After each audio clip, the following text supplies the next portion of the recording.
Hey guys, welcome back to another episode of The Last Zebra. As always, please don't forget to like, subscribe, share, comment. And today I have my guest, Cidney McFarland. Hello. Welcome to the show. Thank you for having me. Absolutely. I appreciate you coming through. So tell us a little bit about yourself. Where are you from? So I was born and raised in New Orleans, Yeah. specifically in the Treme area. I went to Car High School, but during Katrina, I went to Atlanta, and then I went to another city or town in Louisiana called Pineville. I don't know. A lot of people may not have heard of that, but then I ended up graduated from high school there. Where's Pineville? It's about 2 hours north of Baton Rouge, 1 hour away from Lafayette. That's about 2.5 hours away from here, probably. Probably like 3.5. Oh my goodness. Yes. And after yes. high school, what'd you do? So I went to Southern University, Baton Rouge. And when I got there, my mom kind of was like, how we paying for this? And then literally at the last minute, I joined the National Guard, the Army National Guard in Louisiana, and they paid for my college. But during college, I didn't like studying. So I decided to go active duty National Guard. What does that mean? Active duty National Guard versus reserve? Okay. Yes. So reserve, they usually drill once a month, like 2 days out of the month. And then the active duty we are the people that are there pretty much every day during the week, during the month to kind of keep everything running for the reservists. Gotcha. And you did this while you were in college? Yes. How does that work if you're in college? If you're a student? A lot of college students do it. You can go 2 routes. You can do ROTC. So if you do ROTC, you will graduate and become an officer immediately. Or I chose to stay enlisted. And so I would just have that 1 weekend a month and go to drill. And then otherwise I was a full-time student. Oh, wow. Yep. And in the National Guard, what do you do? What's your thing? So my first job was a fueler in the aviation unit. And then I switched when I became active duty to a medic. So I've been a medic for about, 11 years now. Wow. What does that entail? What is a National Guard medic? And how do you decide to, is there like a training program to become the medic? I'm sure there is, but how did you decide to say, all right, from the fueler to medic? Yeah. So when I applied for my job, it was basically I applied for a ton of active duty jobs. So it's all Army. All the components of the Army do the same things. Like we go to the same training as regular active duty component Army, reservists, and National Guard. We all do the same training. But for the National Guard, I applied and I got the job, not knowing what I was getting myself into. So after that, I went to the actual course. I believe if you're just choosing it straight out of basic training, it's probably like 5 months. But because I already had a job, I went to like the condensed version, I guess. It was more tests every day because it was only for 2 months. Gotcha. It was in Austin, and so the first half of it is EMT. Oh, okay. So it's all like civilian training, but we do it with the Army. And then once you pass the NR EMT, you do your 12-hour, I believe it was 12-hour patient contact or clinicals per se. Yeah. And then that was pretty fun. I did a ride along on Travis County in Austin. Yeah. So did that. And then the last half of it is actual Army medic things. So our skills, so on the EMT side, it's basic, like very basic as far as treating, can't stick anybody, basically transporting. Honestly. Right. But on the medic side, we can do chest seals. Chest seals, NCDs.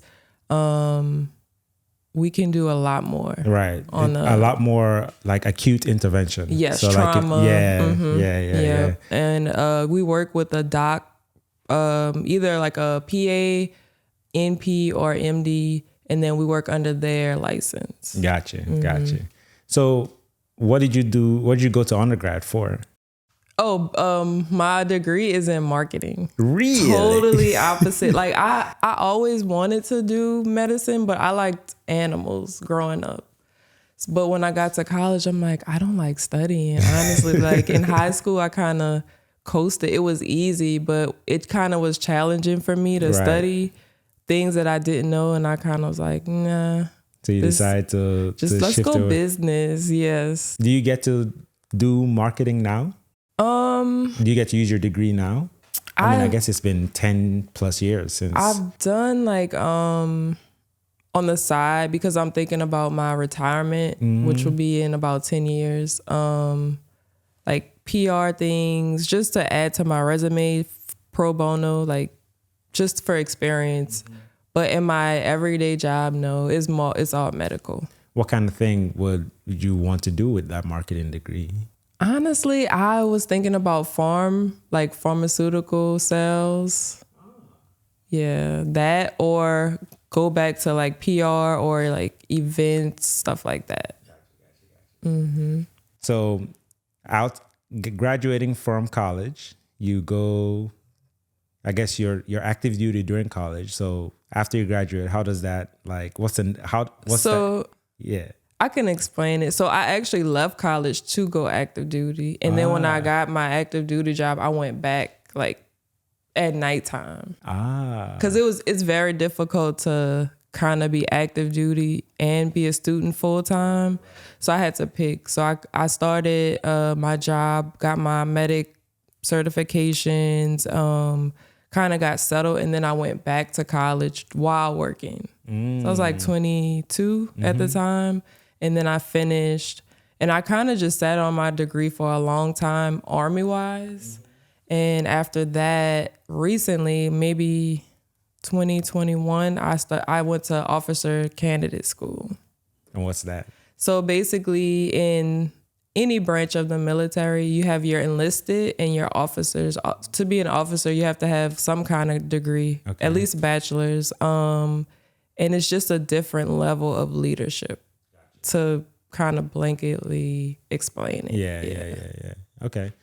And so as a medic, were you ever sent out of the country? Yes. So I did deploy 2021, and my role was it's called a battalion aid station. So I kind of managed it and ran it with one provider. And we had a bunch of, a group of medics like junior medics under me. And we did missions. We treated like, I would say on the civilian side, like urgent care type things.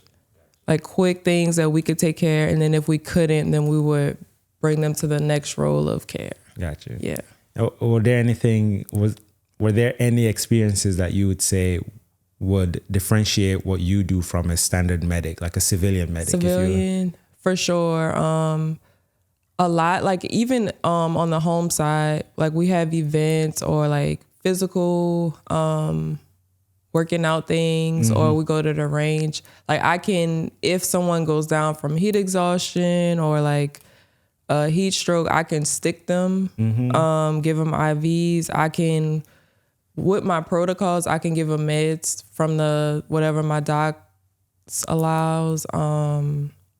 Fractures, we have splinting, we have traction, splint. Yeah. We have a little more care than the EMT on the EMT side. Yeah. So you kind of chose medic, like kind of literally just out the wazoo. I was just pulling for anything at the time, because I'm like, okay, if I graduate in marketing, a few of my friends had already graduated and it was just hard finding jobs on the civilian side. So I was just like, man, what if I just quit right now, pick something? And then I picked medic, and I actually really enjoyed it. That's and whenever awesome. I do, I try to do it to my best ability. Yeah. So I kind of dug in a little more, because you have soldiers under you and you want to make sure they're trained to your standards. Right. Yeah. Looking back now, and you're much more experienced. Is there anything else you would have done or you wish you had picked aside from medic? Or if you couldn't do medic, what else in the army would you I've done? Yeah. Honestly, it was never like, I'm not a niche person. Like, I don't have a specific thing. What interests me, I was in aviation. I did get invited to try out to be a pilot, but I wore glass. I didn't have 20/20 vision at the time. And that's one of the requirements. I got my eyes done. So You got LASIK? I got PRK. I forget what's the difference because I got LASIK. So and I forget what the difference is between PRK and LASIK. All I know is getting LASIK was top three decisions I've ever made in my life. So from what they told me, LASIK, they cut open your eye and it's like a flap. Yeah. And then they laser you and then flap it back. Yeah. For me, they scrub the bad cells off. You don't flap. They just take them off. Like scrub them off and then laser you, and that's it. So you don't have that flap. Gotcha. When did you get it done? Last year, October. Oh, you just got it done. Got it done. So now I'm like seeing 4D right now. I'm telling you, I remember when I first got it done. I was scared because when I got it, there's like a brief second, and the procedure takes 2 minutes? Literally. It didn't even take long. Mm-hmm. And I did it on a whim. I got LASIK on a whim. I was driving by, I saw the ad. I pulled into the place and I was like, hey, when can I do it? Yo. I pulled into the place and and I was like, hey, when can I do it? And I thought they said like, a few months. This was a Tuesday. And they're like, I thought they would say, we're booked. We'll see you in a few months, blah, blah, blah. They said, we could do it this Saturday. I said, this Saturday? Like this week? I was like, sign me up. And I came home, told my wife. And of course she was mad because this was right before Bijou was born, my daughter. Oh, wow. And she was not happy about it at all. But that Saturday, I go in. I was scared. They did all the pre-tests on that first visit. Okay, so they cleared you already. They cleared me, yeah. They cleared me before telling me they could do it this Saturday. I go Saturday and I'm nervous because the room is full. There's like a bunch of people. I'm like, how are they doing all these people? Yes. And I didn't realize how short the procedure itself was. Right. So I go in, the guy was talking and, you're looking at a light and he does one eye and does the other eye. But what they don't tell you is that when you do one eye, like you lose sight for like a second. I lost sight for like a second. It's kind of scary. It's so scary. And then they put I guess a contact over it to kind of protect the flap on both ends. So I didn't get that. Yeah. So my vision was completely blurry. Oh. Like worse than it had ever been right after. Even before. Yeah. So when he was done, he was like, all done. And I'm like, I can't see. What do you mean all done? He's like, don't worry about it. I was like, no. I cannot see. He's like, don't worry about it. And I remember like being so panicked. The recommendation was to, keep your eyes closed, stay away from screens and all this stuff, wear shades. Did they tell you to ice them? No, I didn't have to ice them. Okay. But so I was done by like 11 a.m. So I had to sleep the entire day and go back Sunday. To get the contacts out? So in the middle of the night, like I count when I'm nervous. So I count things like I know that this table has 5 panels. Right? Because I've counted it before. Mm-hmm. I know that the shelves behind me are 16 shelves in total because I count. So anyway, I was counting windows. I was standing on our balcony and I was counting windows. It was like 3 a.m. And then I was like, oh snap.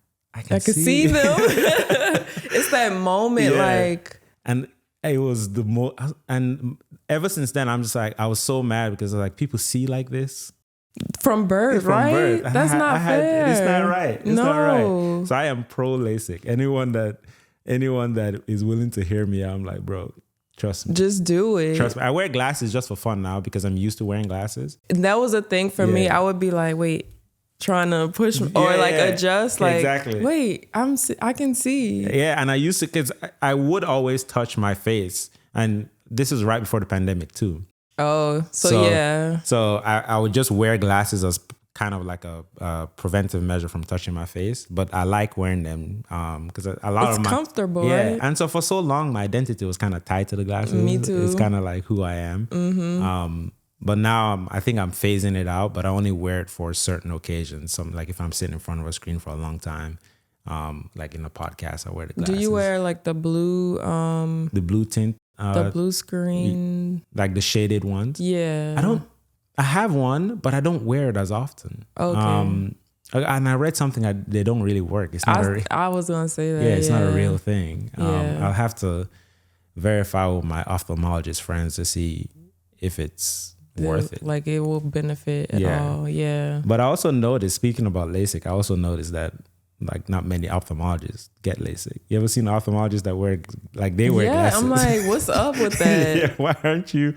I know Biggie said don't get high on your own supply, but I mean, right, but that's kind of sus. Why aren't you getting it? For me, I did it through the military, so I went to an Air Force base. Yeah, and the doctor, like for PRK, I guess it hasn't been around as long. I don't know which one has been around longer. PRK or LASIK. But the doctor who pre-screened me, he actually was on, what is it called? When you're testing things, he was like one of the people to be tested for PRK like 35 years ago. Oh, so he was like the research or the trial. Trial, yes. He was one of the trials. So he swore by it. Mm-hmm. And he had it 30-something years ago. And he didn't need reading glasses or anything. Yeah, that's my hope is, honestly. So even like little things like playing football, soccer, playing basketball. Running. Like not to worry about, and I never really liked contacts. Every time I tried to wear them, it just Me wasn't neither. So because I have astigmatism, so it wasn't comfortable for me. Yeah, I did not enjoy. I tried wearing contacts when I was in medical school, and it wasn't. It's a headache. Yeah, same. So does that mean that if you wanted, could you go back to aviation? Possibly, now that you have 2015 vision. Yes, I could, but you done? You tired? You know how you like athletes get up to a certain point in their career and it's like, let me just coast it out. So once I do my officer time, I'll pretty much be done. Yeah.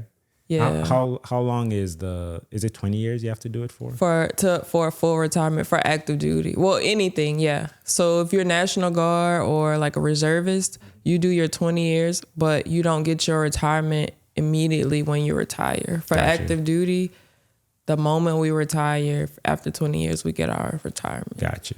What's your typical day-to-day like now because you're here in New Orleans. So when you're in the National Guard, basically we support stateside as well as other things in the other entities, I'll say, in the military. Gotcha. So like natural disasters, COVID, the oil spill, things like that. That's like our thing. Gotcha. So yes, I work here in New Orleans. And I have a 4-year-old as well, Croy. Yeah, so basically go to my office, whether it's physicals or administrative work. And I try to like break that up with a workout in the middle of the day. And that's pretty much it. Like kind of I'm really routine. Like I'm a habitual, like I need to do this day, this time. I try to stay in that kind of frame. That's very military. It is. Were you like this before the military? No. So that training kind of got you like that, you think? Yes. I think the discipline and just like the get up and go, like even on my off days, it's hard for me to just sleep in. I'm like always like, oh man, what am I oh wait, I'm off. Like we don't have anything to do. But it helps. It's good, but when it translates to like dealing with my other like friends who are civilians, they're kind of like, bro, calm down. Like we don't have like trips. I'm like, all right, we're going to wake up at this time. We're going to have lunch. And they're like, can we just go with the flow? Can we just chill? Yeah. Would you encourage Croy to do the same? Like do the military? If she's interested, for sure. I want her to kind of have her own experiences in life. But if she's interested, I will definitely encourage her and definitely hold her hand. Like, this is the best way. Let me tell you what to do. Honestly, like me going officer so late in my career, I think it was a plus because I got the experience with like on the lower level, like leading troops from the bottom, but that will help me to make better decisions when I'm at the top. Gotcha. So you have you're much more experienced about what the people you're leading have been through or are going through. Yes. Yeah. Processes that they'll have to do, like living situations. There's so many things that and I'm not discrediting the officers that did ROTC straight out of college, straight in college, but like living with your soldiers in certain environments, like being in the same, you can kind of understand how they feel, you know? Yeah. So it help you make better decisions, in my opinion. Or at least for me, I could say that, yeah. I used to think about the military the same way I thought about, say, American football. Like I wouldn't allow my kid to do it. Oh, yeah. Until relatively recently, while I've been meeting a lot of people in the military, like yourself and some of my friends, a lot of colleagues at work are like military professionals through medicine, right? And a conversation that I had with one of them, he's a CRNA, and the conversation I had with him kind of enlightened me. And I think now, in retrospect, I would 100% encourage my kids to, because there aren't many things that you can do in real life, so civilian life, that you can't do in the military. I feel like that's correct. Right? So if you want to be a doctor or a nurse or a PA, like in medicine, you can do all of those things in the military. And the added benefit is that they pay for your education. Yes, they pay your loans back. Yes. Which I think, in retrospect, the way I've thought about it, the way I would pitch it is to anyone that's willing to listen. If you are, and correct me if you think this is wrong. Okay. If you're 18, so if you're coming out of high school, I would encourage you to join the military, right? For two reasons. If you know what you want to do, then they can facilitate your loan to your journey to get to where you need to go. And if you don't know what you want to do, they can still kind of like they give you some of these like core skills that allow you to navigate life. Yes. Not only that, 20 years of service to the military, so if you're 18, 38. Yes. You are retired and you get full benefits and all these things. 38. And you're getting paid. And you get to live like the rest of your like adult life to do whatever you want to do. You see what I'm saying?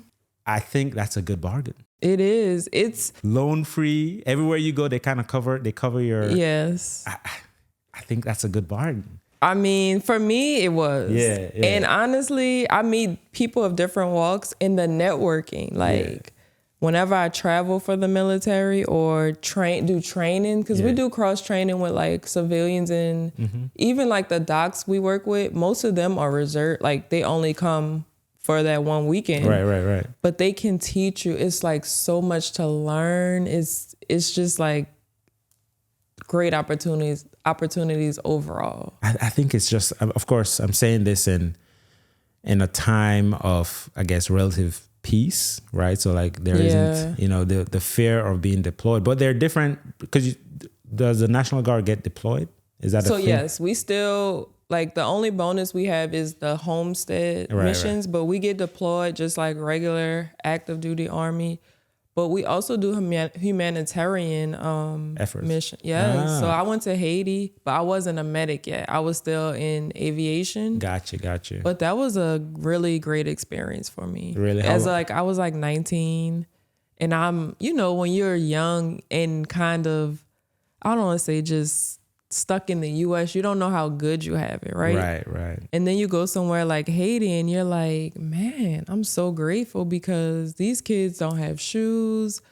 The government is, and they're going through a bunch right now. And I'm like, I remember though, like I would have a group of kids that I would talk to outside of the fence like every day. And I'm just like, man, I wonder where they are. Like, you always wonder about those people you meet along the way. Yeah, and it's just like, man, I'm so grateful that I have the opportunities that I have. I'm grateful to be able to bless other people because when we were there, like, obviously I'm a pretty small person. So I'm like, y'all want t-shirts? Like, you know, I brought extra things because they actually would like really appreciate it. Right. I do think that's another key benefit, right? So you don't realize how big the world is. And a lot of the things that are issues for us here could be blessings for somebody else. For sure. Like, so they'll take it. Yeah. The things like, yes. The things we take for granted here. But again, going back, I think if the military affords you the opportunity to kind of expand your horizon, because that's literally what you're doing. Yeah. And at the same time, give you certain skills like the discipline that you're mentioning,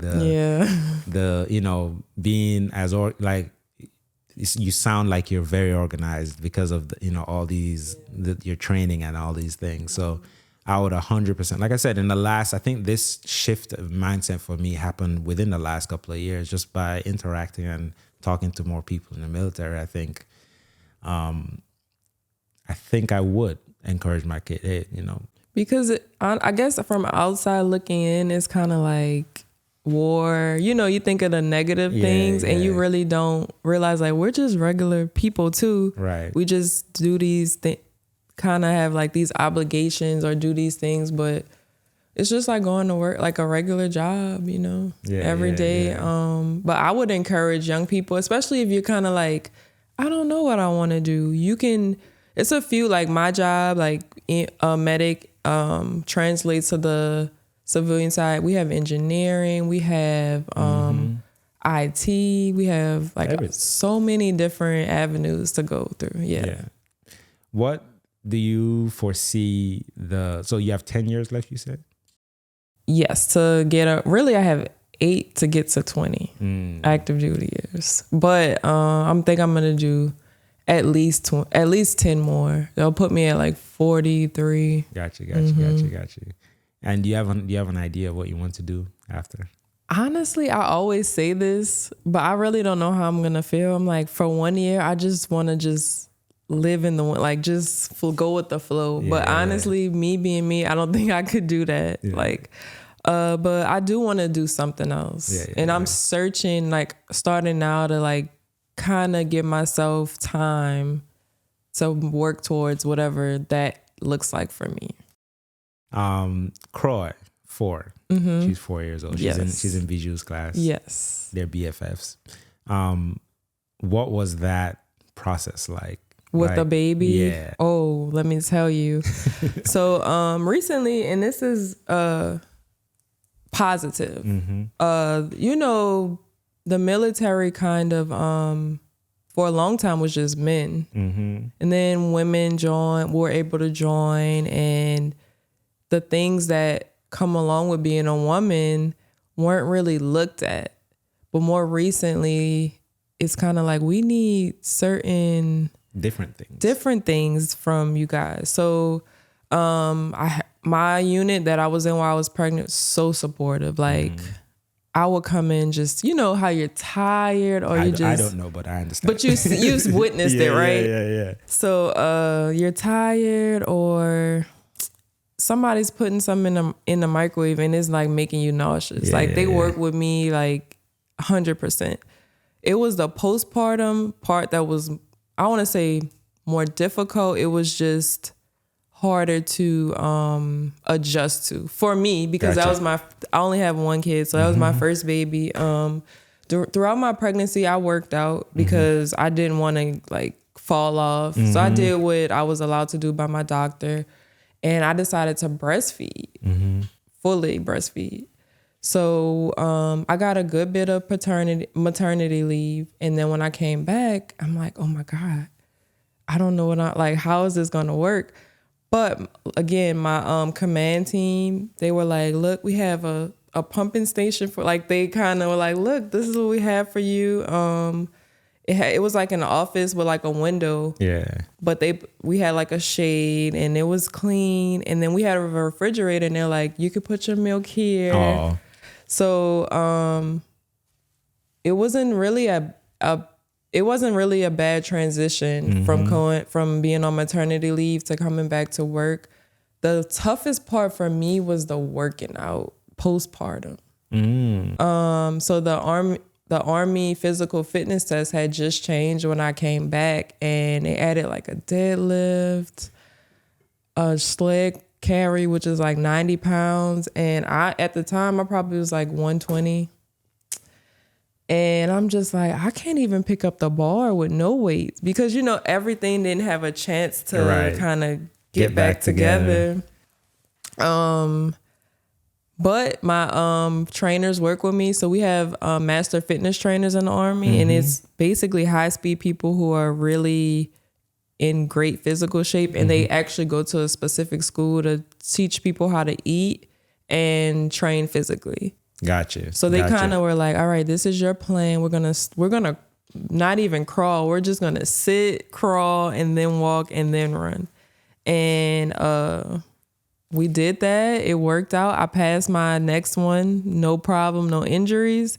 And then it kind of gave other females, like younger ones, like, man, you have a baby and you, like, that's pretty cool. And I never thought of myself like, oh, like people look up to you, but you never know, right? Yeah. So, that was a journey, but I made it through. And I would just encourage people to kind of make sure, I would say, have a village. A village. Because I wouldn't have been able to do what I did without my village, for sure. I am pro village. Yes.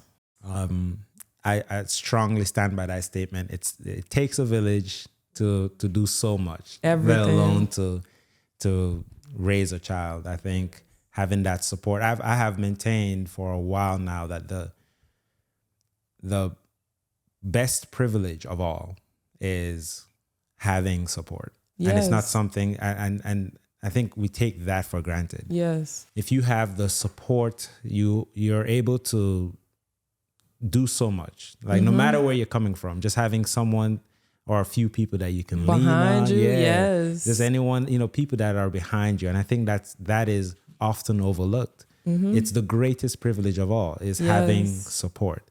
And it could be in the shape of family, it could be in the shape of friends, it could be in the shape of like even your coworkers. Yes. Just people that you can lean on to get you through or to push you forward. Yes, right? Whether you have kids or not. Yeah, absolutely. Yes. Do you feel like certainly that experience was a very positive experience throughout the pregnancy, postpartum, and then, shaking back. Yes, the shake back. The shake back. After all of that, were there unique challenges that you experienced as a mother now? Yes. Tell us about that. So the thing for me, so I deployed when Croy Bijou would have been 2. No, 1. I lied, 1. So I weaned her. Because, breastfed babies are like clingy to the mom. So that was a thing. And then like within a few weeks, I left for a good amount of time. And that was torture. Like that was the worst thing. Honestly, the deployment was good. Like I can't complain. But the sacrifice of leaving, because people always stop you and say, thank you for your service. Thank you for your sacrifice. I'm like, well, I'm just doing my job. That I'm like, okay, I understand what they're saying, because leaving your little person who's like depending on you is the worst feeling. Like, of course, now we have FaceTime, Skype, or whatever you have, Zoom. WhatsApp, Zoom. It didn't compare to like seeing your person face to face. And then in that year or that time frame, she made 2. So she's like a whole different kid when I came back. And I'm like, man, you can talk? Like, you're going to the party? Like, what? I miss so much. But kids are more resilient than us. So she was like, okay, Mom, you're back. Like, it just kind of picked up where we left off. But for me, like adjusting from that back to like like not civilian life, but back in the States with a person that I'm taking care of. Cause on deployment, I kind of had like soldiers, but they were young adults, right? But me going back to having to raise a kid, it kind of was a hard transition. I'm not gonna lie. Like even adjusting to life after, cause you're kind of in a certain routine. But again, the village helped like kind of make it easy. I knew she was in good hands, so that never was an issue. It was just the fact that I wasn't with her. Right. And anytime I travel now, I make sure like to explain, because she kind of can understand time better. Like, hey, mommy's going on this day. Flip the calendar. Like, I'll be back, but we can FaceTime. Now she has an iPad, so we can call each other.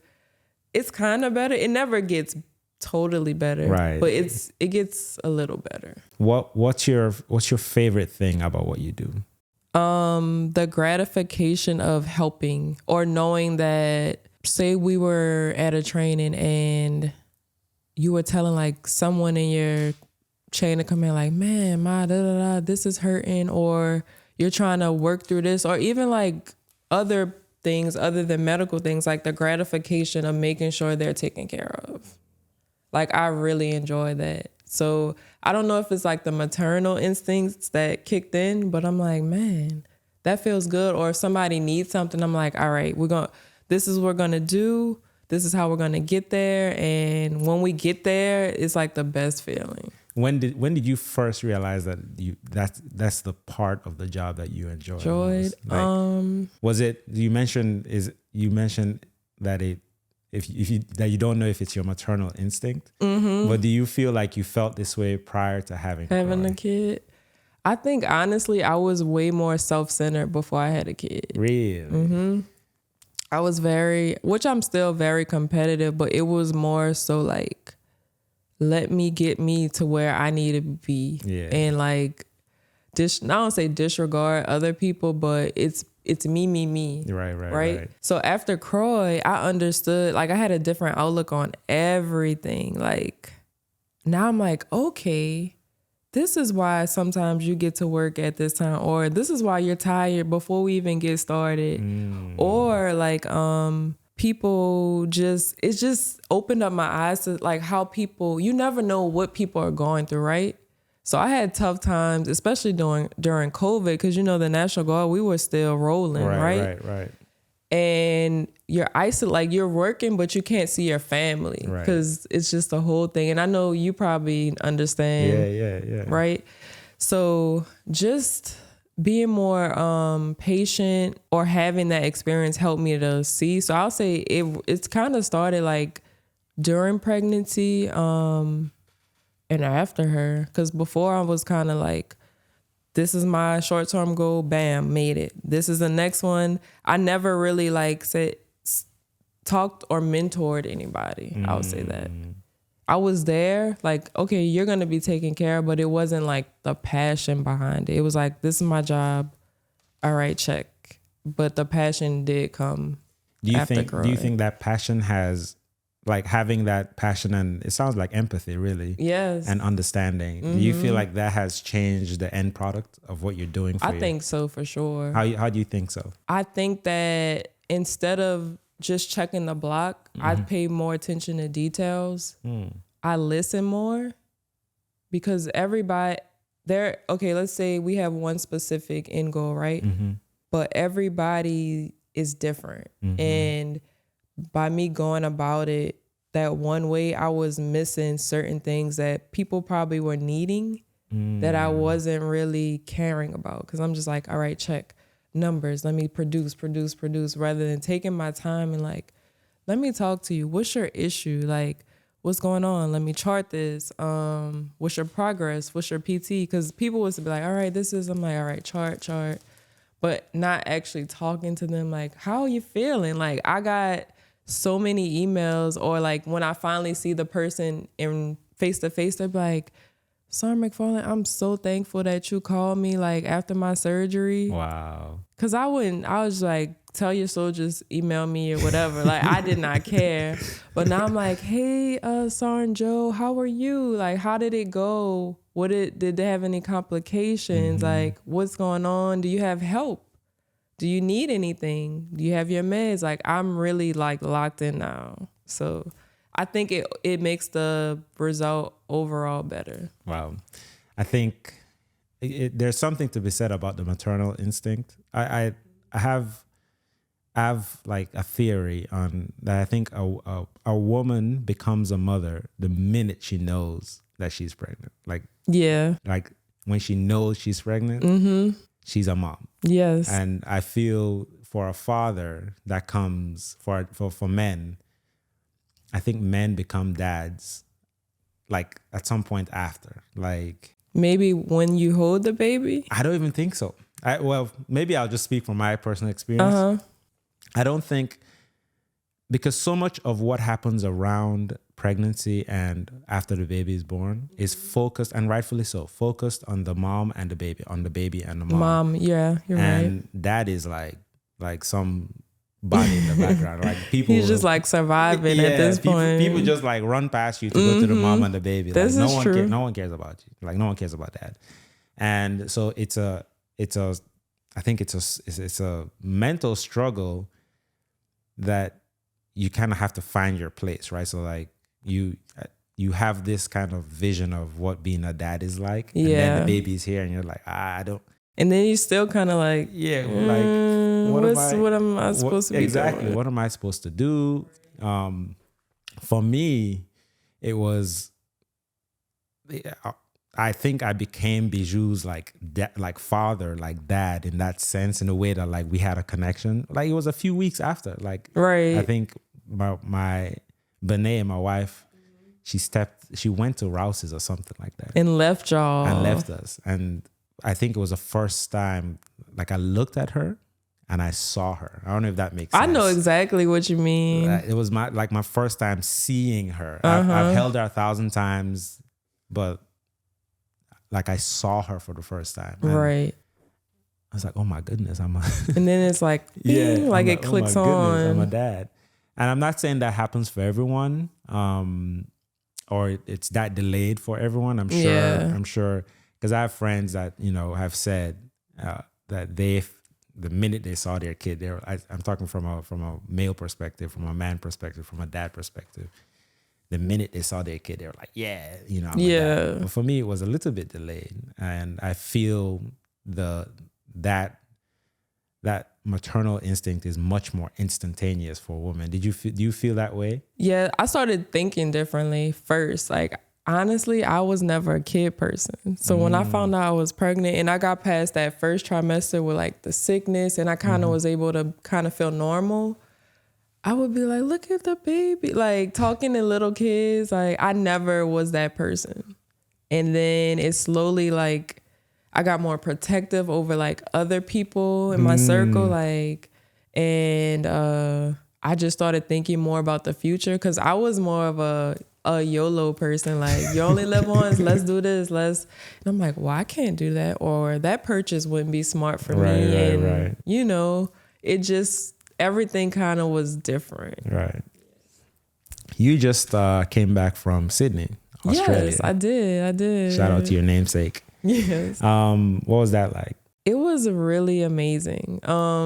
As a kid, I watched Crocodile Dundee. I know that's kind of cliche, but I really was just like, man, I want to go there one day. And I had the opportunity, and I went with my mom. And obviously she's older than me. She's in her 50s. And she wasn't as down for the adventure part, but she did it. I can't lie. She stuck with me. She was like, listen, I might be tired, but we gonna do this. And it was really a good experience. I like traveling. That's like one of my favorite things to do. Never been to that side of the world. I kind of was surprised with some things, but it kind of was pretty much what I envisioned it to be. What were you surprised about? The people weren't that friendly. Really? Yes. They weren't like Crocodile Dundee? They weren't like Steve Irwin? I'm thinking in my head, like, we'll be walking down the street, be like, hey, mate, how are you today? It was not like that. And, being from New Orleans, you go anywhere, you're going to, hey, how you doing? What's going on? You don't have to know the person. The hotel we stayed at was in the CBD. Of course, the staff was amazing, but like just walking in the CBD, like, hey, like you make eye contact and it's just like instinct, like, hey, how you doing? And just like, I don't know you. But I did get an opportunity to run with this run group. It's like people in their 20s, 30s, just linking up 6 o'clock in the morning on a Friday. And I was the only American. It was about 1,000 of us. What? Yes. It was intense because everything was in kilometers. And I'm like, man, what's this pace? Because they had like signs like, what's your pace? Get behind them so we could kind of help people. Right. And I'm like calculating, doing a formula on my phone, like what pace is 6:30? Like I don't, and I was nervous because I had to catch the train downtown. I'm like, I want to make it, but I don't know how far I'm running. And I don't know how fast they'll be running. I don't know the route. I don't want to get lost. It was just, so many thoughts. But when I got there, I'm like, man, these people are pretty cool. And of course, I stood out. Right. I think I was the only Black person as well. So they were like, we never seen you here. Like literally, like, who are you? It was crazy. Right. I'm like, out of all these people, but I guess I stood out.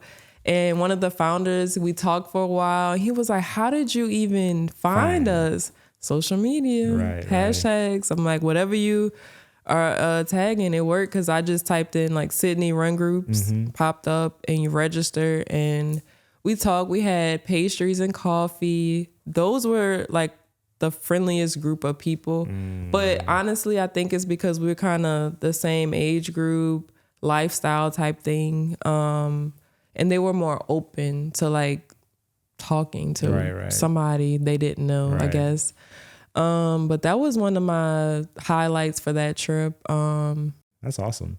Because you're a runner. You like that. I like it for fun. Competitively, not so much. But you did the Crescent City. I just did it. It was fun. Matt did too. Oh, yeah. I've been doing it since 2015. Really? Mm-hmm. I think I'm gonna do it next year. It's a blast. So many of our friends did it this year, actually. I saw a lot of people. Like you don't realize how many people register, and then you get to race day. You're like, bro, like I'll see you at the fest, the race fest. That's a good thing and honestly, 6 miles isn't crazy. It's not. And you can run at your own pace. It's not a race. Like, that's why I enjoy it. Like, for work things, I'm very competitive. So I'm like, I gotta beat this PR. I gotta do this. But stuff like that is fun. Nice. You're also you have a run group here too. Yes, with Benet. The 504th. Mm-hmm. How'd you get into that? So my trainer, my MFT, remember I told you about Master Fitness Trainer? One of them, his name is Juan Martinez. He was a part of it. And then a few other people that worked with us or at the base with us. He was like, man, you got to come out. And I'm like, but he's really fast. So I'm like, bro, I can't. I'm not going to be the last. You don't want to be the last person. He was like, no, it's like really fun. And then my other friend, Michelle, she was like, well, I'll go with you. And we did it. And it was like. It was a good time. Good time. How long have you been doing that? Since last year or a little over. Yeah. Yeah. That's and awesome. It's a good community. It's diverse. Like, moms, single people. Like, it's just a great group of people coming together. Another good village, your run village. See? Yeah, and networking. Yeah. What are your hobbies? What do you do outside of work? Aside from being a mom, of course. I like traveling. Like, that's my top thing. I try to get reading in. Lately, nothing is really like I like page turners. Haven't found many lately, but yeah, for sure traveling. And now I'm into like mommy stuff. I didn't want to be that person, but like you are. Croys and dance, and I'm looking for her like a team or like soccer or something. And honestly, that's pretty much all I have time for at the moment. Yeah, I love like fashion, fashion, hair, like things like that. I'm into that. So I like shopping, but I like going different places. Art, I started recently just to go out and look at art. Like I've been to a bunch of museums. Here or in general? Here, like general, like I went to I probably pronounce it wrong, the Louvre. Oh, yeah. In Abu Dhabi. Oh. That was my first big one. And after that, I'm like, man, it's so many different things and cultures. I went to 3 in Sydney, of course, Noma here, and different exhibits. Like if I see a free one or something, I'm going just to see local artists at the Jazz Fest. Yeah. Jazz Fest is coming up. Yep. I started following this guy. He's an artist, Jay McKay on Instagram. And like his pieces are really relatable because he's local. And I'll be like, man, you just painted my childhood. Like that's amazing. So I'm starting to get into art too. I'm gonna have to check him out and follow him as well. Does he have a gallery here? Yes. I think it's on Julia. I went once. Yeah. I'm definitely give you his info. Yeah, I'd for love sure. to check it out.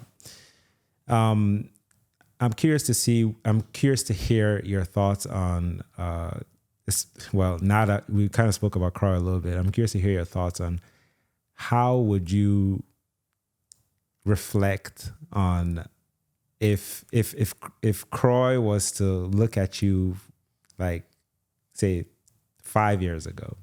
Okay. And look at you today. And then see who you're going to be in 5 years from now. Like today. Yeah. Yeah. What do you want her to see? That's a good one. I want her to see that because you probably can relate. Those only children for a while, they're spoiled. And then we're at the point in our careers where we can do, Right.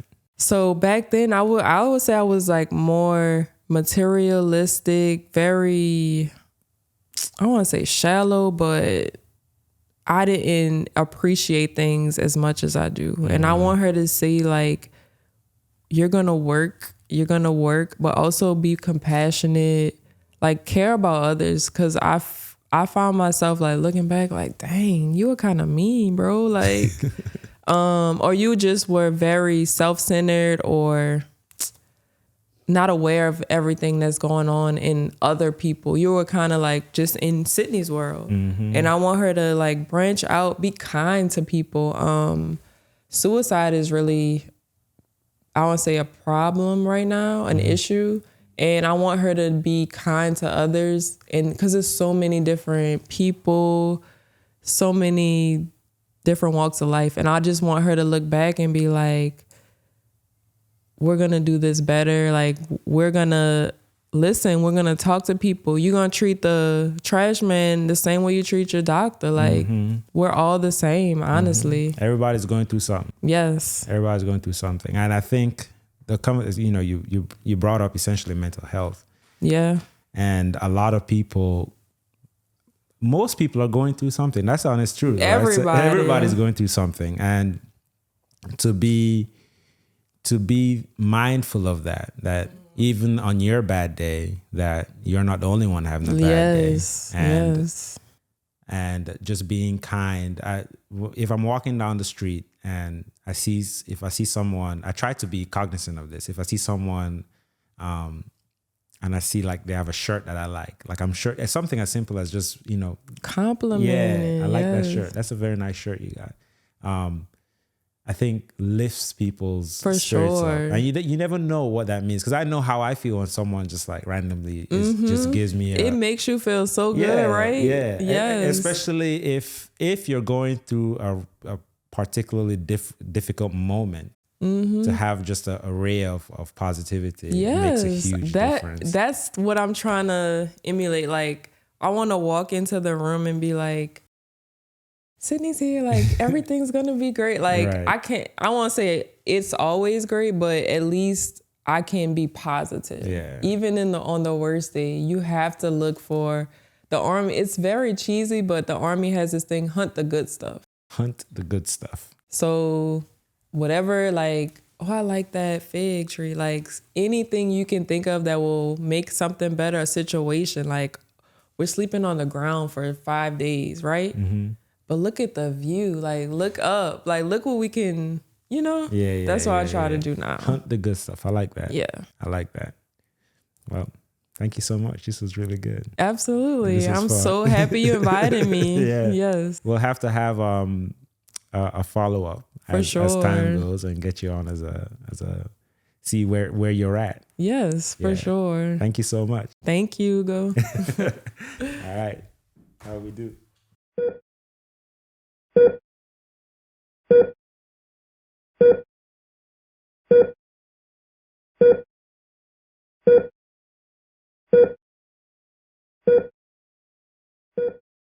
Hey guys, thank you so much for watching this episode of The Last Zebra. We have new episodes coming out every Monday morning on all of your podcast platforms and on Tuesday mornings on YouTube. As always, please don't forget to like, subscribe, comment, and share. And we are looking forward to seeing you guys on the next one.